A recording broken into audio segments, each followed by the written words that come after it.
Hello and welcome to the stream. Let's go ahead and see what we can get into. This is going to be part two of a DERO encounter. Enjoy.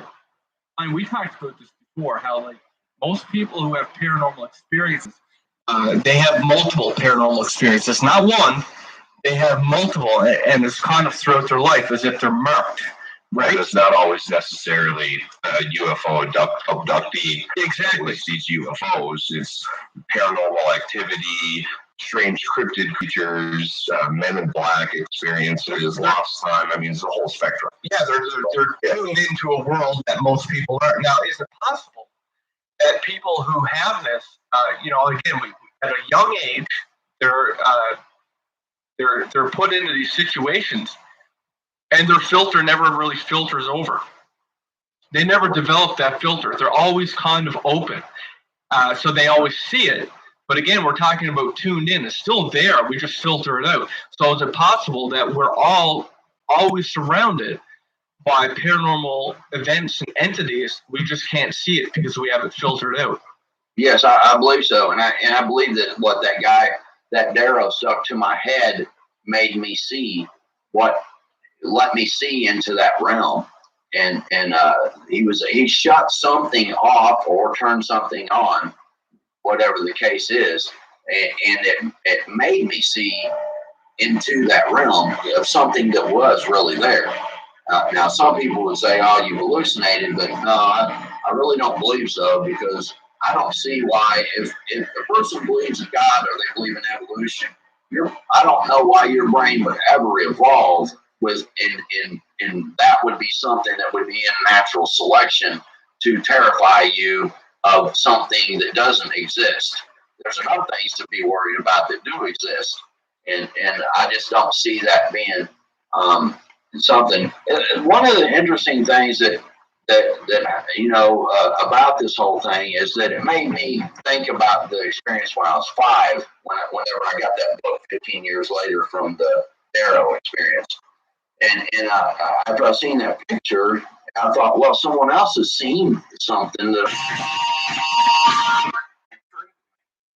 So I thought back to the thing when I was 5 years old, and I was wondering if I convinced myself that I had sleep paralysis or something like that. But I didn't want to believe that the stuff was real.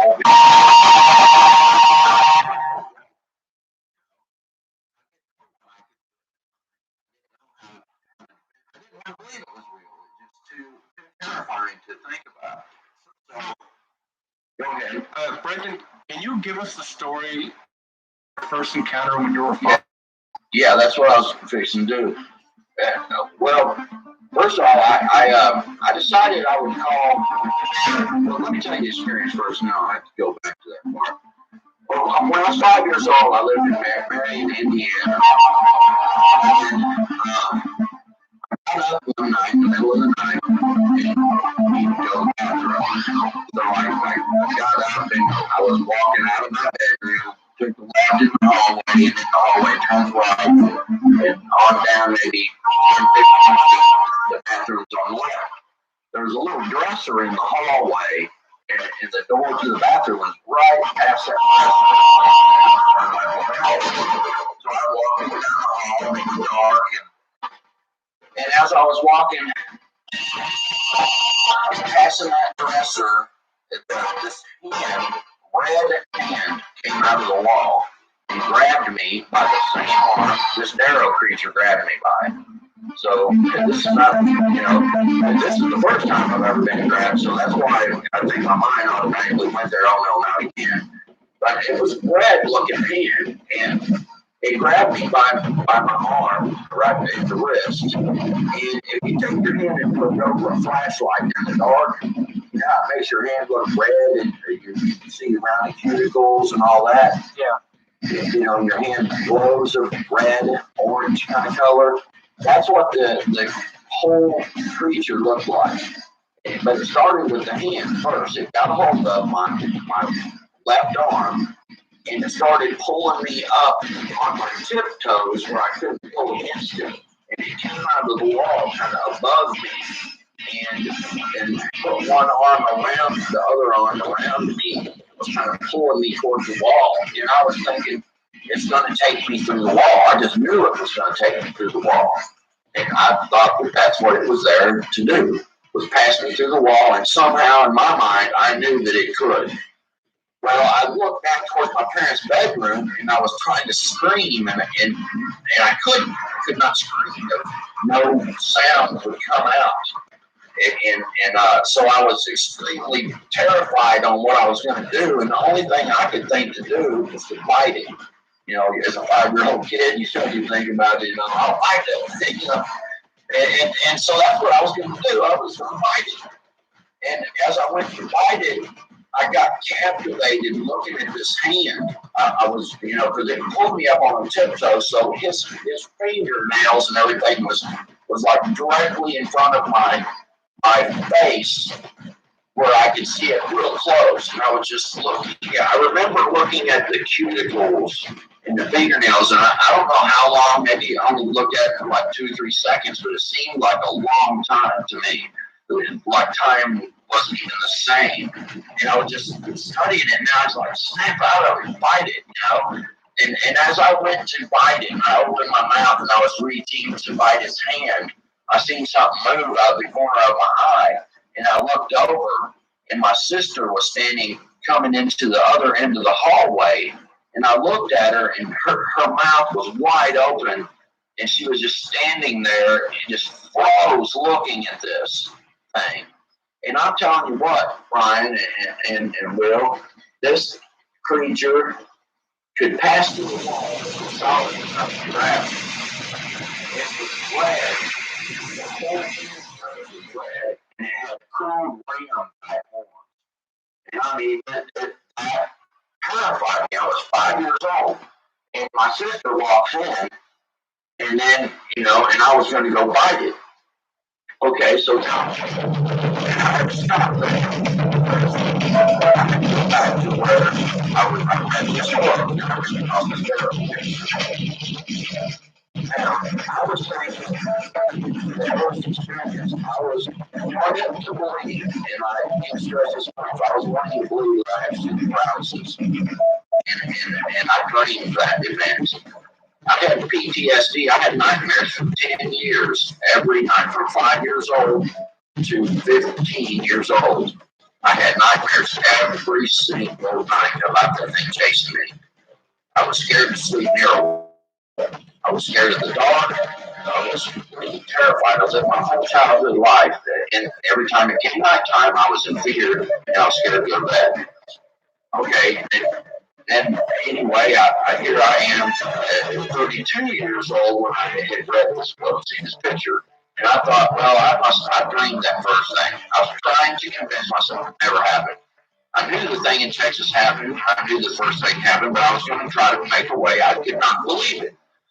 So I decided I'd call my sister. Now, I've got to stress this, like we were talking about, Ryan. We never talk about it. Never once in my whole life talked to my sister about that event. Never.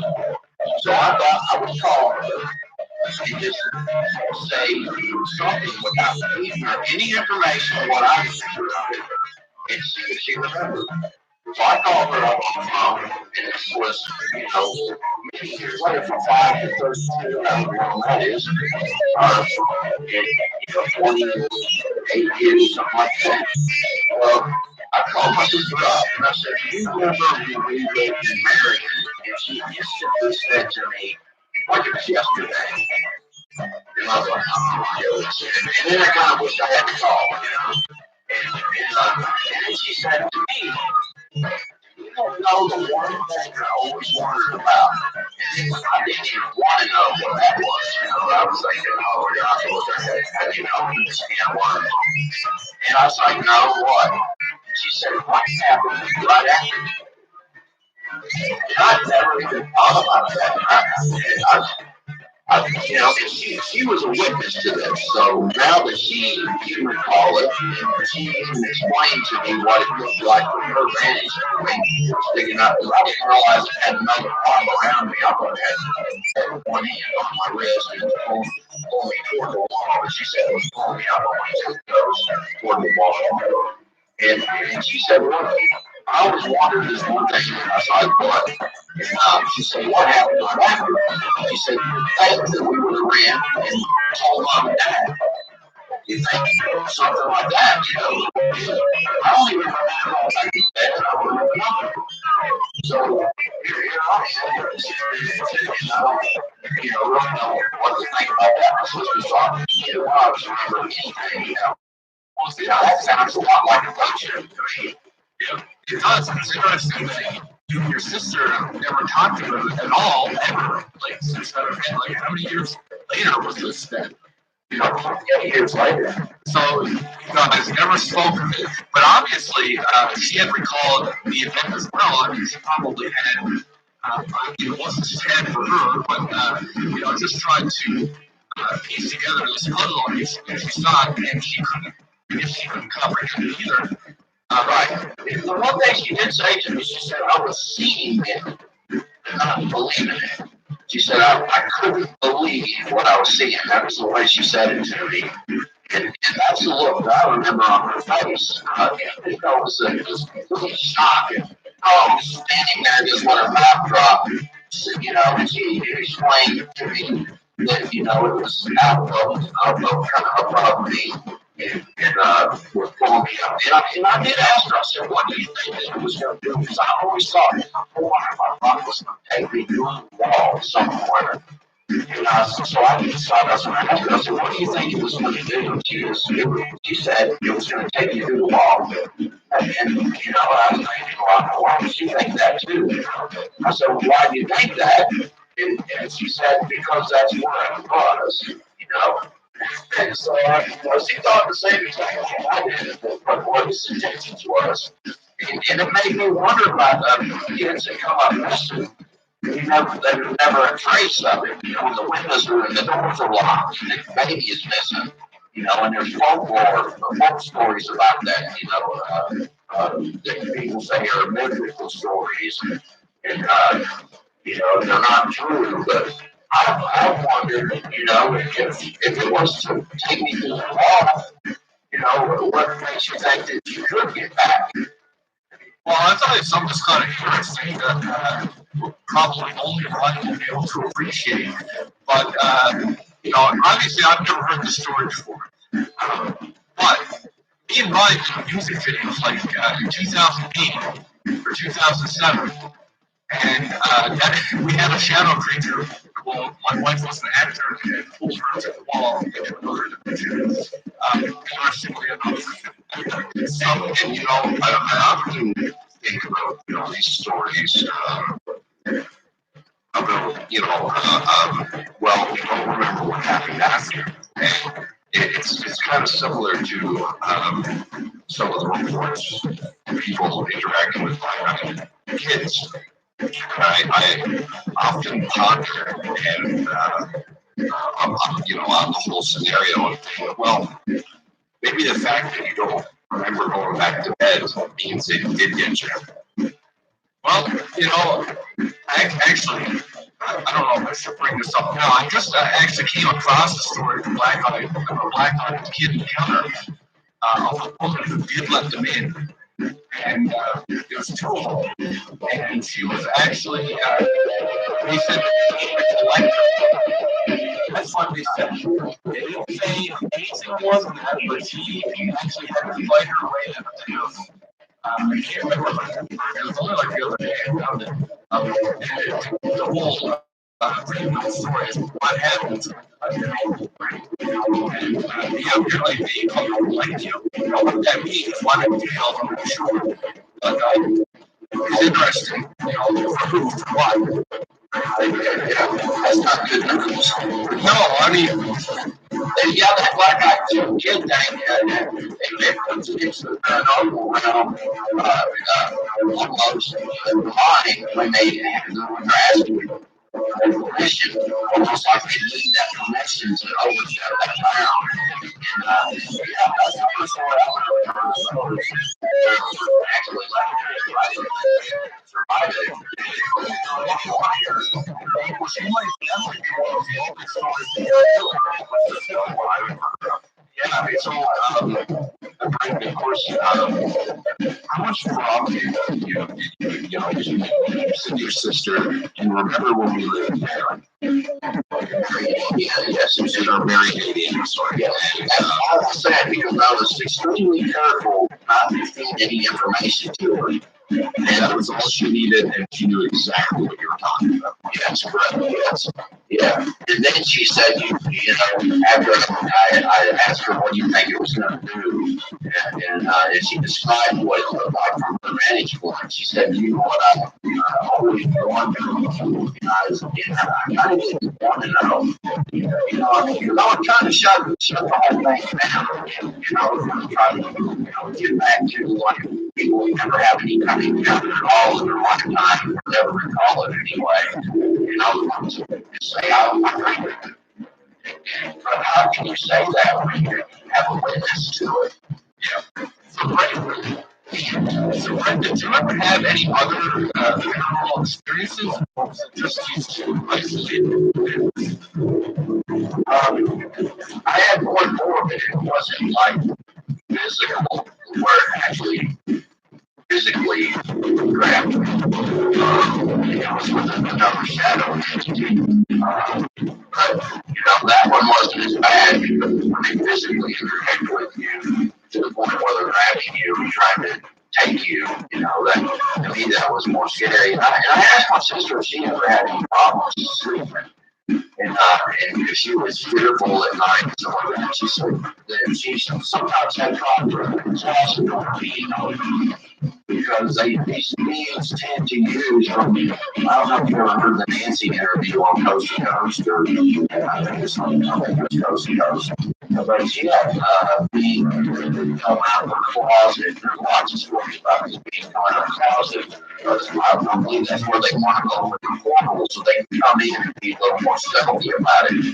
And so she outright was strange. She had a fear of the closet door being open. But maybe she was having issues that she just doesn't recall.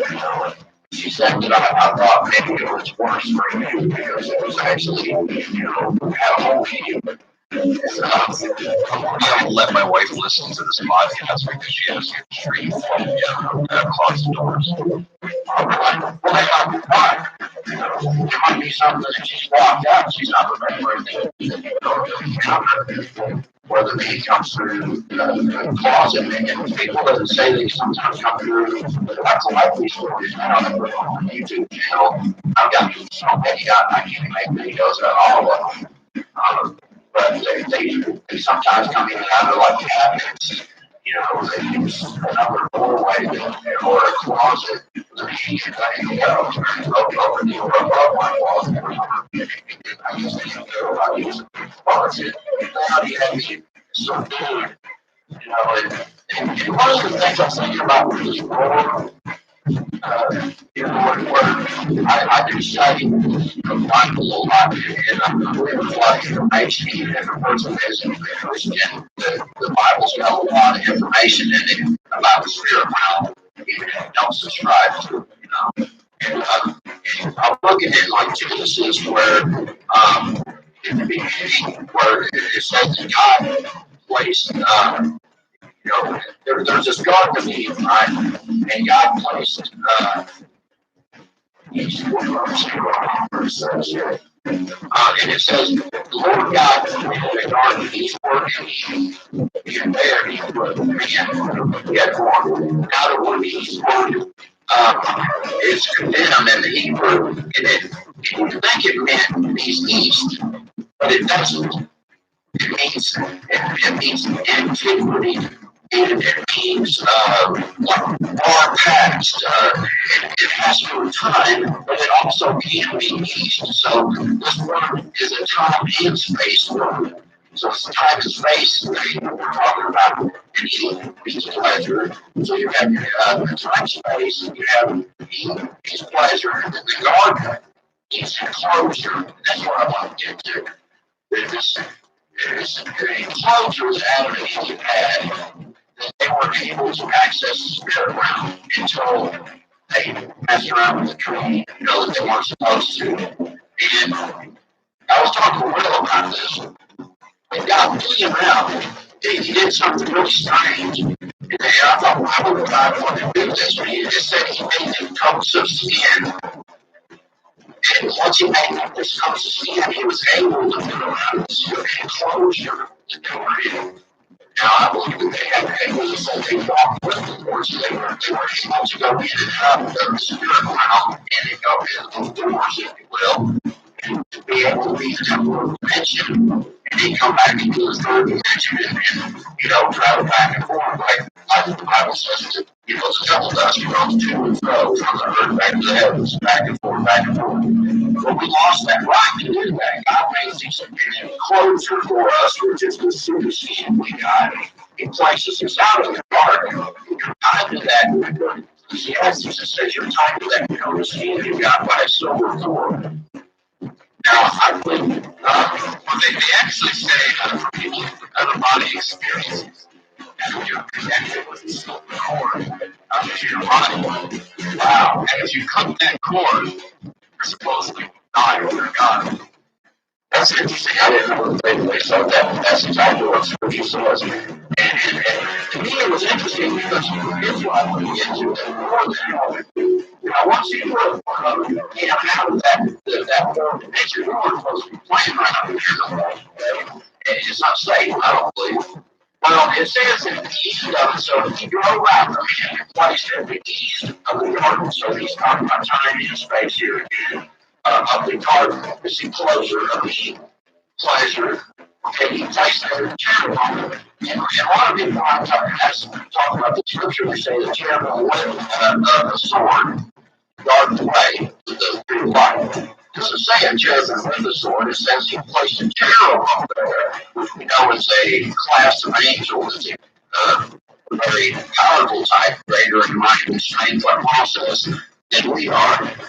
And also higher frequency, higher vibration, able to go in and out. Eventually, he placed it there and a flaming sword. Now, this flaming sword was always interesting because when I love flaming of it, it enchanted. So, these cherubims are these dimensions. Notice that people have black experiences. Is when they open some kind of portal with some ritualistic type thing, or have some kind of paranormal type of encounter. Even more game like most stuff will be show on this that guy was touching on this. But people were doing something that was accessing that other dimension. Those beings that show up on the wall. I believe that those beings are eternal. Is because they're part of that. I was born this he was staying at a hotel and he said he was told him to fast and pray and others saw him together in God. So he was doing this and he said that the door would open up and he could send his consciousness through the food. Well, he did this once and it scared him. He came out and he did it this again. And he said that I showed up. So the alarm off in the hotel, he let me listen to a tape of it too, but I didn't get the tape and I couldn't find it before I shared the story. But he said these men in black came to shut the door down. He did not leave. They instantly showed up and they did something like some electrical shock towards it, closed it, like they every guard. The way to that box of being or the other domain or whatever you want to call it. And so that rollout thing, when these entities come into this realm and get access, try to do something with me, I believe that a higher entity popped up and shut that down. So he's not supposed to. So basically, there's like a universal law that we're supposed to stay in this dimension. We're not allowed to go to and fro like other entities. We have deserved that right. And the body is more or less an anchor that keeps us in this dimension. Well, see, that's what all explosion damage do. Do what? The gin. The gin. Well, I'm sorry, but I didn't hear that.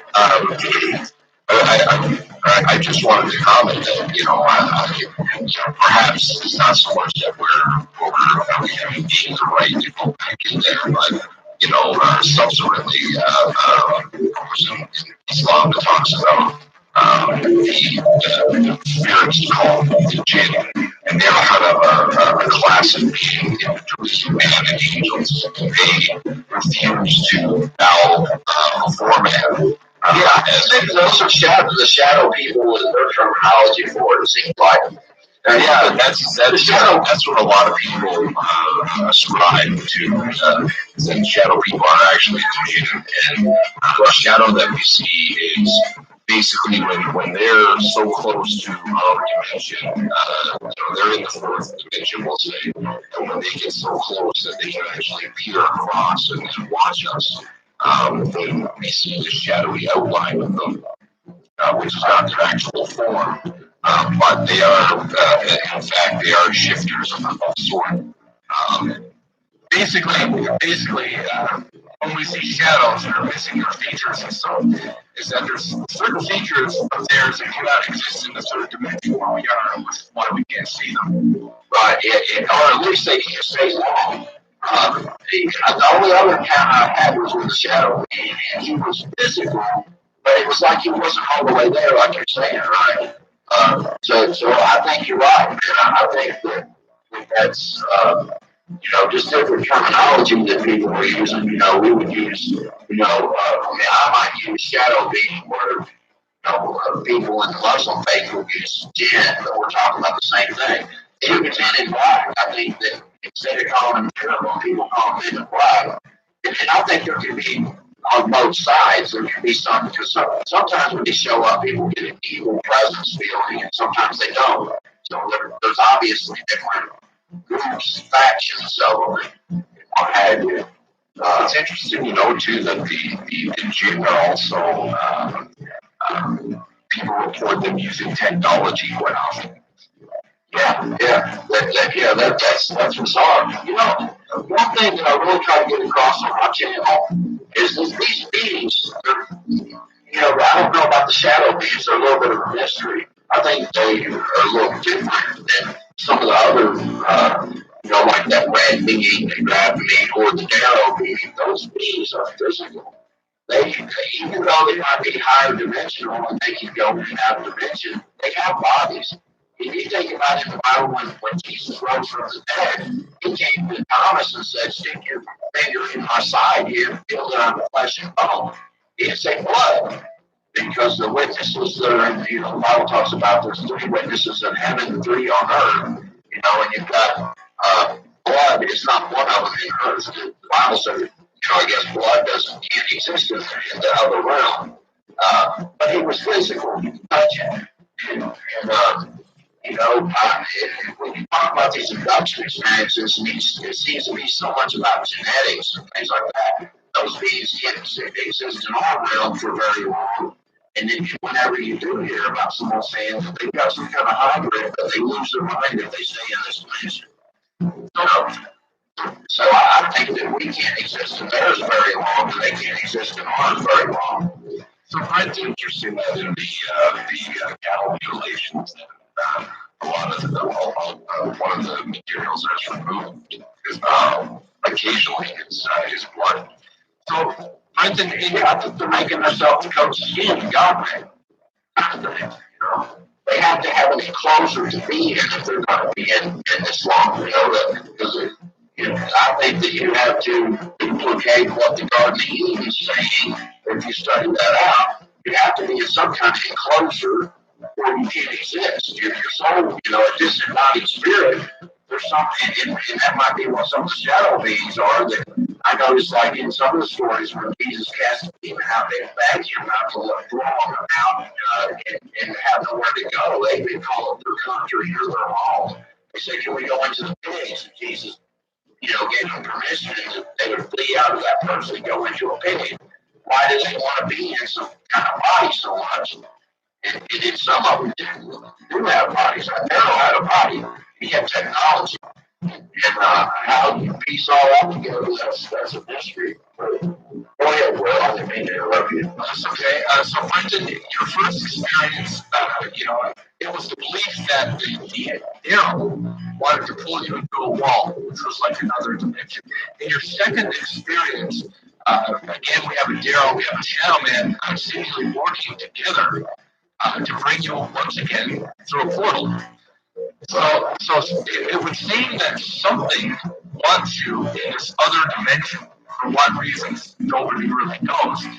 But are you worried that if this is going to happen again, they're going to take another attempt? Sometimes, yeah. Yeah, that's a little bit concerning at times.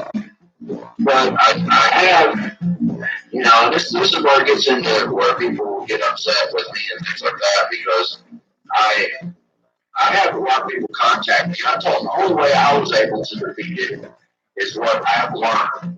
And whether this is my own thinking, it works for me.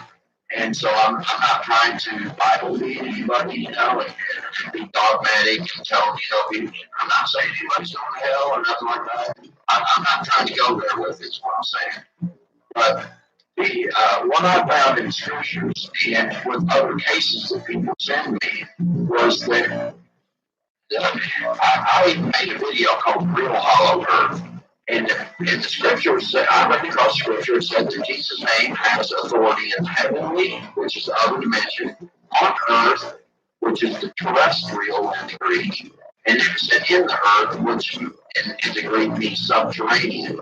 So this DERO entity, I believe, comes from subterranean realms. The devil entity, I think, comes from the heavenly realms. And then on earth is when they come to me.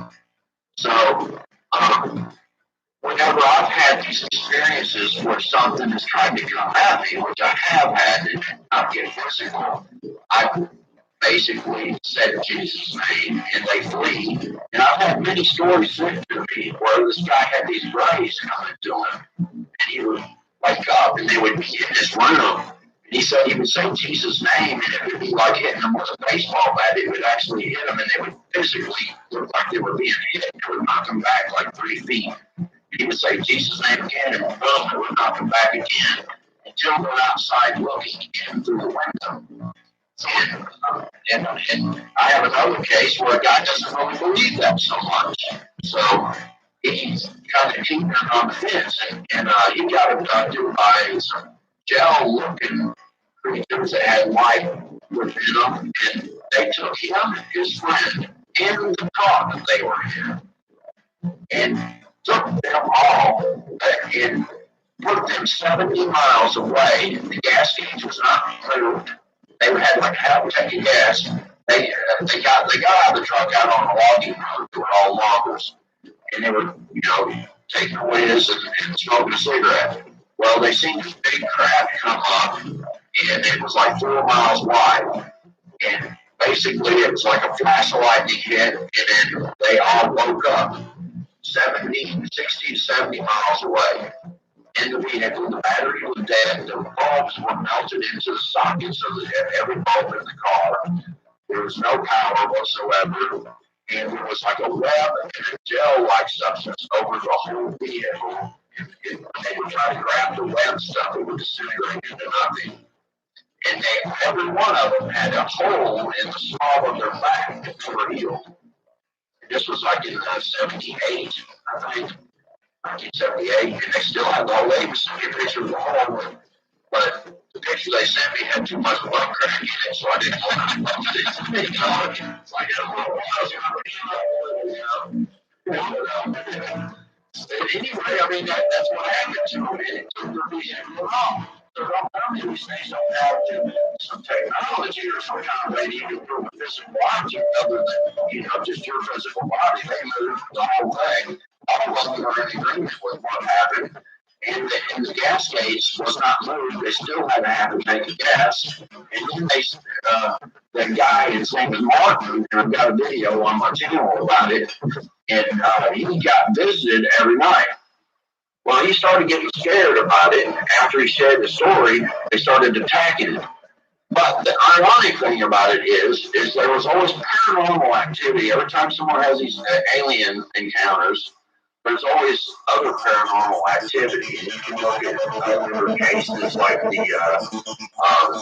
there's one Stan Romanek's case. He's got shadow beings, pictures of him with holes in his arm, by his recliner. And the alien Gray's looking into his window, spindles of the deck, and things like that. And I believe that they're real pictures too. I don't think he's faking it. But he said his house became haunted.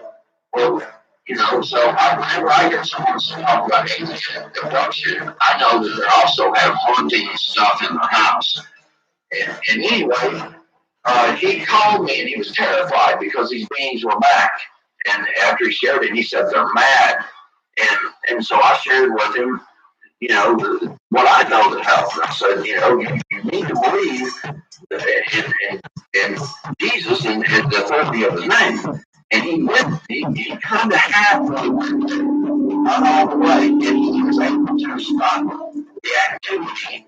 Because he said he won't move his dishes around. And I said, look, these things are not coming across the galaxy to move their dishes.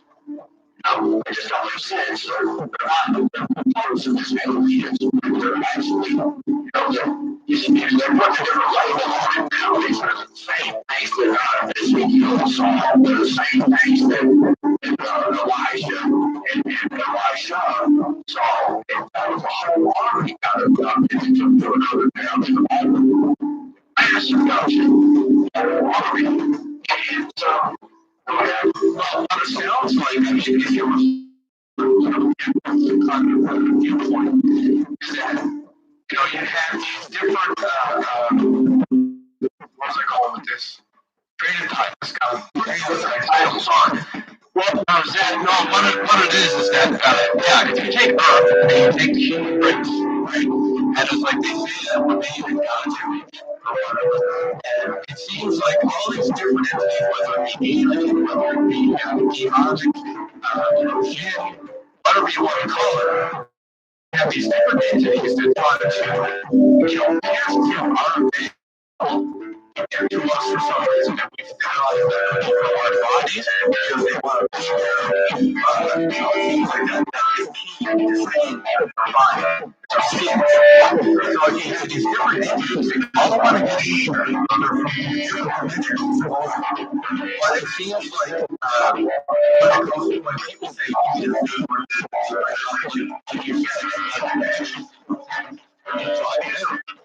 but there's a reason that God actually made this place just for us. We're his enemies, we're his people. The other entities probably are not.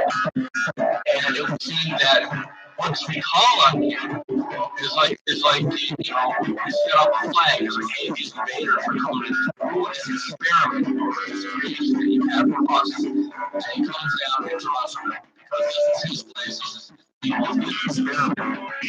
And you're thinking about my marriage, war habits. That's how I was. You think when Moses got these mammoths came down, so I was just standing down on the mountain in the sound company.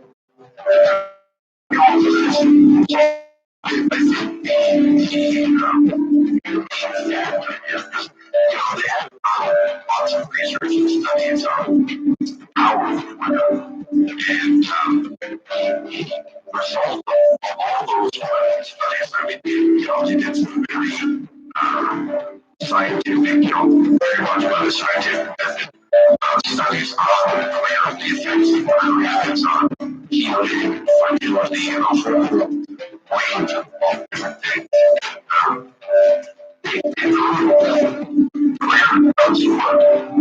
The interesting fact was that there's no single system they all work just fine. And in fact, within the control group, they used a group of atheists who were to pray and using their own individual willpower were able to affect the same results as the pious Christians, Muslims, Jews, and the well-practiced monks, very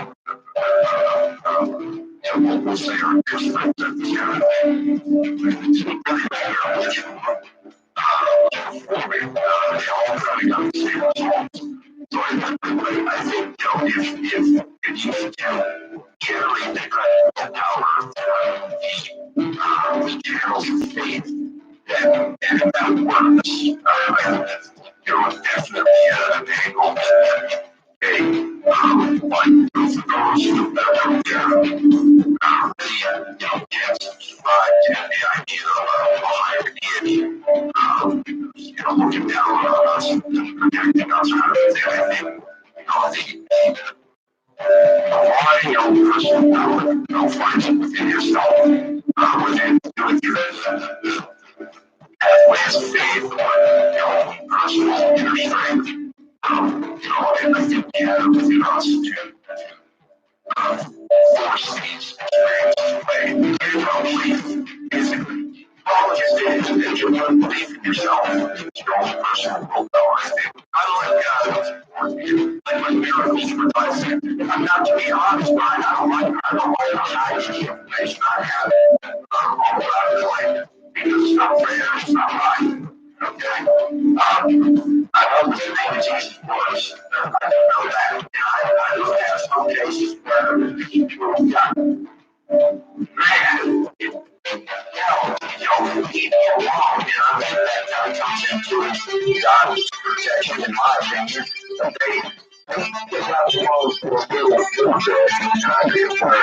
Whether like in Martin's case, he had them go away. Subscribe, I believe. They came back to his house, and this time they didn't show up like they did the time before. The same before, they showed up as a reptilian thing, and they started attacking his children. So he woke up, and his children were screaming and hollering, in terror. And so he woke up screaming, his wife woke up screaming, whatever all that was. He basically came out of his bedroom, and it was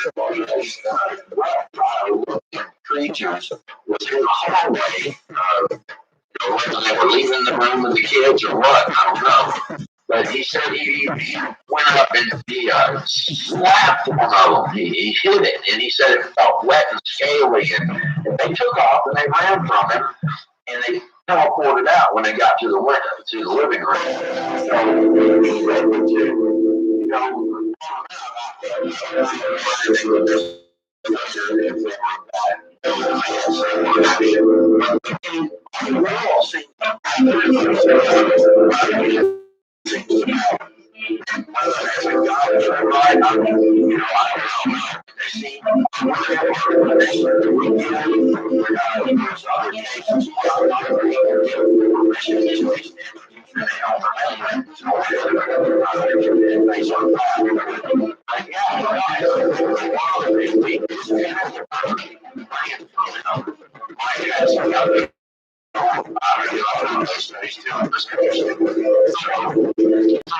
Basically, and that to me is why if there's anything that you want to add to it, people can follow your videos and stuff like that. Help you with content. Yes. My name is Brenton Solomon. Find all of my videos that I've made coming on time on and I've got a lot of fun back up there. So I'll be making them on a regular basis. I have the DERO story, maybe a story when I was 5. I've got a story of Mark, and minute by stories of actual Philippines, all kinds of stuff. And my name is Brenton Solomon, Brenton Sawin. I named the channel and appreciate subscribe. And also, I have a Facebook updates on places on that one page. I made a video, different updates, even like this show here, about stories. And I'll be some links to Paul's channel and some fun videos. Because I really like your all story. I like how you're talking about stuff about it, and I appreciate it. I like asking for you. You got a good style. I believe that your all show is certainly successful. So thank you, there. I'm going to top of the person using your broadcasting. I think you're